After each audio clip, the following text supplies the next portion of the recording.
Hello বন্ধুরা, এই মেয়েটি তার বাবার সাথে লুকোচুরি খেলছিল, কিন্তু পরের মুহূর্তেই সে তার বাবার আকস্মিক নড়াচড়া দেখে অবাক হয়ে যায়।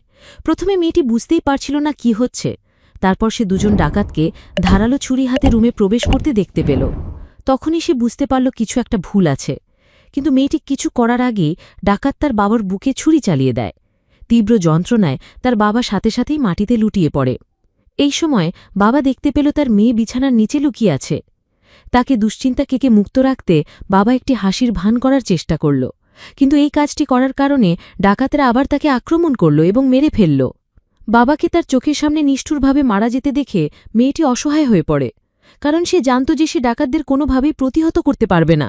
সে একটি শব্দও করতে পারল না, নাহলে তার বাবার মতোই একই পরিণতি হবে মেয়েটির। সে ভেবেছিল যে ডাকাতরা তার বাবাকে নিয়ে চলে গেলে সে পালিয়ে যেতে পারবে, কিন্তু ডাকাতটি আবার ফিরে আসলো এবং বিড়বিড় করে বলতে লাগল যে সে পুরো পরিবারকে মেরে ফেলবে।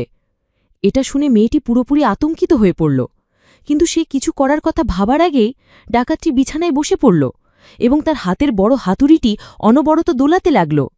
হাতুড়িটি সরাসরি মেয়েটির মুখে লাগল, কিন্তু তবুও মেয়েটি একটি শব্দ করতে সাহস পেল না।